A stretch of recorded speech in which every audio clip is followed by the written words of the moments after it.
Құран кәрімде Иса алейхиссаламның анасы Мариям анамыз туралы көп жерде айтылған екен. Соның бірі былай дейді: فَأَجَاءَهَا الْمَخَاضُ إِلَى جِذْعِ النَّخْلَةِ. Сонда толғақ оны бір құрма ағашының діңіне алып келді. قالت يا ليتني مت قبل هذا. Ол бұдан бұрын өліп кетсем еді деді. وَكُنْتُ نَسْيًا مَنْسِيًّا. Әрі мүлдем ұмытылған болсам еді деді. Толғақтың қысқандығы соншалық, бұдан бұрын өліп кетсем еді, ұмытылып қалсам еді деп жатыр. فَنَادَهَا مِنْ تَحْتِهَا.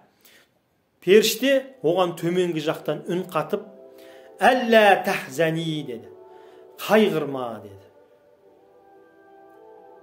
«Қад жа'ала раббуки тахтаки сария». Раббың аяқ астыңнан бастау ағызат деді. «Ва хуззи илайки би жиз'ин нахлати». Құрманың діңін өзіңе қарай сілкі деді. «Тусақит алайки рутабан жания». Саған жаңа піскен құрмалар түсет деді. «Факули вашраби ва қарри айна». Құрмадан же, судан іш, әрі тыныштыққа бөлен деді. Мариям сүресі 24, 25, 26 аяттар. Біздің заманымызда, дамып кеткен заманда құрманы зерттеп көрген кезде, құрманың ішінде, құрмада әйел адамға босанғанға дейін не керек, соның барлығы бар екен. Босанғанға дейін не керек?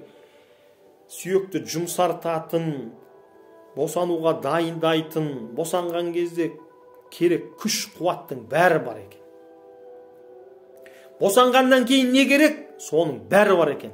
Қанды тоқтататын, сүйекті қайтып орнына келтіретін, босанған кезде әлсіреп кеткен денені қайтадан әлдендіріп күш беретін, кеудеге сүт түсіретін, сүтті қоюлататын, сондай витаминдердің барлығы бар екен.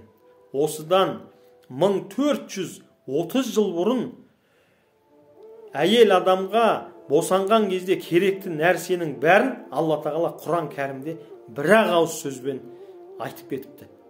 Құрма ағашын сілкі, саған жаңа піскен құрма түседі, соны же деп. Сауатсыз, оқу білмейтін, жазу білмейтін Мұхаммед пайғамбарымыз 1440 жыл бұрын осындай ілімді қайдан білді десеңізші.